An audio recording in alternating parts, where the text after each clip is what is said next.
Hi guys, welcome back to my English channel Roots English by Ajay sir.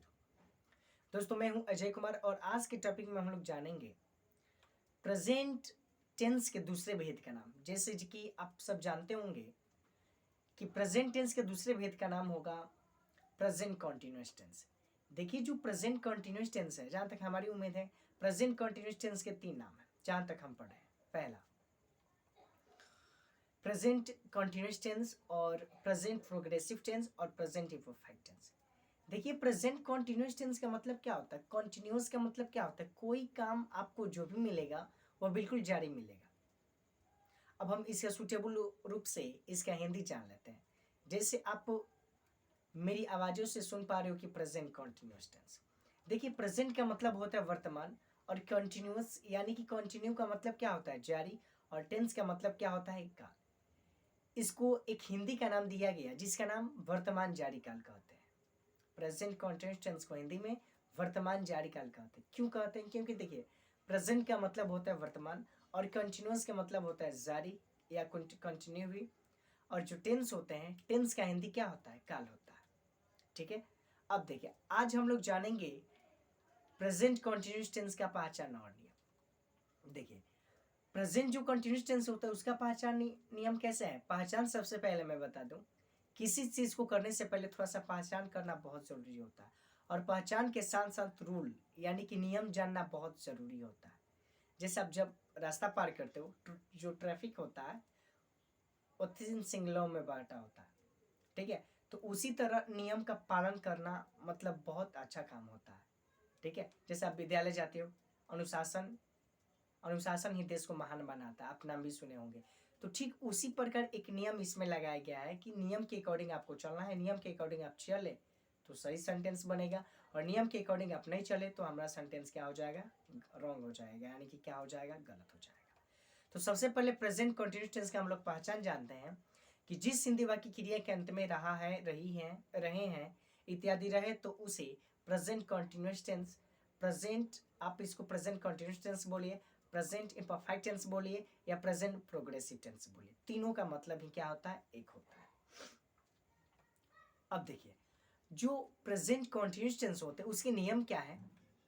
नियम है कि आई के साथ आप एम का प्रयोग कीजिएगा, वी यू दे और जब डबल नेम हो तो उसके साथ आप आर का प्रयोग कीजिएगा, और ही सी और किसी के नेम के साथ आप इसका प्रयोग कीजिएगा। और जो वर्ब होते हैं, वर्ब का मतलब होता है क्रिया, आप उसको वर्ब भी बोल सकते हो। ठीक है। उसको क्या बोला जाता है? क्रिया बोला जाता है। ठीक है। और क्रिया में आप V4, और V4 का ही मतलब होता है ING। अब आइए थोड़ा सा सेंटेंस के माध्यम से समझते हैं कि आखिरकार इसको प्रेजेंट कंटिन्यूअस टेंस क्यों कहा गया। देखिए, जैसे मैंने बोला कि मैं पढ़ा रहा हूँ, मैं क्या कर रहा हूँ? पढ़ा रहा हूँ। यानी कि मेरा काम अभी क्या है? कंटिन्यू में है कि मैं क्या कर रहा हूँ? पढ़ा रहा हूँ। मैं जा रहा हूँ, अभी मेरा काम क्या है? वर्तमान में। कंटिन्यू का मतलब क्या है? मेरा कंटिन्यू अभी काम क्या है? जाना है। आप सो रहे हो, आप क्या कर रहे हो? उसका नाम क्या? उसका काम क्या है? सोना। यानी कि अभी कंटिन्यू है, अभी क्या कर रहा हूँ? सो रहा है। ठीक है। अब देखिए, जो मैं आपको पढ़ाने चल रहा हूँ वो है प्रेजेंट कंटिन्यूअस। कंटिन्यूअस का वर्ड में प्रेजेंट कंटिन्यूअस टेंस। देखिए, प्रेजेंट कंटिन्यूअस टेंस, प्रेजेंट का मतलब होता है वर्तमान। प्रेजेंट का मतलब क्या होता है? वर्तमान होता है। कंटिन्यू का मतलब होता है जारी, और टेंस का मतलब होता है काल। यानी कि आप इस प्रेजेंट कंटिन्यूअस टेंस का कोई हिंदी पूछते तो आप बताइएगा वर्तमान, जारी, काल। आ रहा है समझ में? अब देखिए, इसका मैंने आइडेंटिफिकेशन यानी कि पहचान में क्या लिखवाया कि जिस हिंदी क्रिया के अंत में या जिस हिंदी वाक्य क्रिया के अंत में रहा है, रही है, रहे हैं इत्यादि रहे तो उसे प्रेजेंट कॉन्टिन्यूअस टेंस कहते हैं।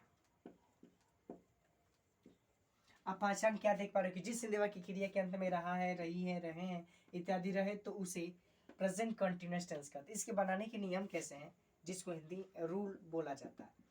आई के साथ आप एम का प्रयोग कीजिएगा, और जो वी यू दे और जब डबल नेम हो तो उसके साथ आप आर का प्रयोग कीजिएगा। किसका प्रयोग कीजिएगा? आर का। और ही सी एवं किसी के नेम के साथ आपका प्रयोग करना है इसका। और जो वर्ब होता है, वर्ब इन यानी कि वर्ब में आप V4 या ING का प्रयोग कीजिएगा। V4 या ING मैंने क्यों बोला? क्योंकि V4 का ही मतलब होता है ING। जैसे आप छोटे से एग्जांपल ले लो, जैसे मैंने यहाँ पे लिखा है स्पीक। क्या लिखा जी? स्पीक लिखा। तो जो स्पीक है, जो स्पीक है वो हमारा क्या है? वर्ब है। जैसे आप इसको V4 में चेंज कीजिएगा तो स्पीकिंग बनेगा। क्या बनेगा? स्पीकिंग। ऐसे मैं आप सबको एक दो एग्जांपल दिखा रहा हूँ। जैसे आप जंप ले लो। जंप का मतलब क्या होता है? कूदना होता है। जंप का मतलब क्या होता है जी? कूदना होता है। तो जब जंप का मतलब कूदना होता है तो जंप में जब आप V4 यानी कि ING लगाइएगा तो जंपिंग बनेगा। जैसे एग्जांपल समझिए, जंप। जंप एक प्रकार से क्या हुआ? वर्ब हुआ। वर्ब हुआ ना, यानी कि जिसके अंत में क्या है? ना। जैसे आप यहाँ पे कूदना देख रहे हो, क्या है जी? कूदना। यानी कि कूदना में आप क्या देख रहे हो? ना। यानी कि वो हमारा क्या है? पहचान। इससे हम पहचान कर सकते हैं कि जो वर्ब है जिसके अंत में ना होता है वही हमारा वर्ब होता है। अब ऐसा नहीं है कि कुछ ऐसे भी वर्ड हैं कि जिसके अंत में ना है, जैसे तेलंगाना हो गया, पटना हो गया, अर्जेंटीना हो गया। तो ये हमारे वर्ब, कुछ ऐसे शब्द हैं जो, कुछ ऐसे वर्ब हैं, कुछ ऐसे भी वर्ड हैं, शब्द हैं जो वर्ब के एक अंतर्गत नहीं आते हैं। ठीक है? तो जंप आइए, तो आप यहाँ पे जंपिंग कर दीजिए ना, तो क्या हो जाएगा? जंपिंग हो जाएगा। ठीक है? तो यही हमारा V4 का ही मतलब होता है कि वर्ब में आप किसका प्रयोग कीजिएगा? ING का प्रयोग कीजिएगा। ठीक है? अब आइए थोड़ा सा एग्जांपल के माध्यम एक सेंटेंस ले लेते हैं। जैसे मैं सो रहा हूँ, मैं सो रहा हूँ, यानी कि मेरा काम अभी क्या है? कंटिन्यू है। यानी कि कंटिन्यू का मतलब क्या होता है? जारी। यानी कि मेरा अभी काम क्या है कि अभी मैं क्या कर रहा हूँ? सो रहा हूँ। जैसे आप नाच रहे हो, आप क्या कर रहे हो? नाच रहे हो। यानी कि आपका काम क्या है अभी फिलहाल? आप नाच रहे हो। यानी कि आपका काम क्या है? डांसिंग कंटिन्यू है। यानी कि अभी आप क्या कर रहे हो? नाच रहे हो। ठीक है? जैसे मैं बोल रहा हूँ, अभी मेरा काम क्या है? कंटिन्यू में मैं बोल रहा हूँ। यानी कि ये सब सेंटेंस जो भी मिला प्रेजेंट कॉन्टिन्यूस टेंस के अंतर्गत मिला। ये मैंने एग्जाम्पल समझाया सेंटेंस के माध्यम से। तो दोस्तों उम्मीद करते हैं कि आपको प्रेजेंट कॉन्टिन्यूस टेंस का पहचान और नियम समझ में आ गया होगा। तो दोस्तों यदि आपको मेरी वीडियो पसंद आई होगी तो आप सब हमारे चैनल को सब्सक्राइब कीजिए, कमेंट कीजिए और शेयर जरूर कीजिए, क्योंकि व्यू पहले से बहुत कम आ रहे हैं। ठीक है? तो दोस्तों शेयर जरूर कीजिए और सब्सक्राइब जरूर कीजिए। तो तब तक मिलते हैं नेक्स्ट वीडियोज़ में। तब तक के लिए take care. Thank you so much.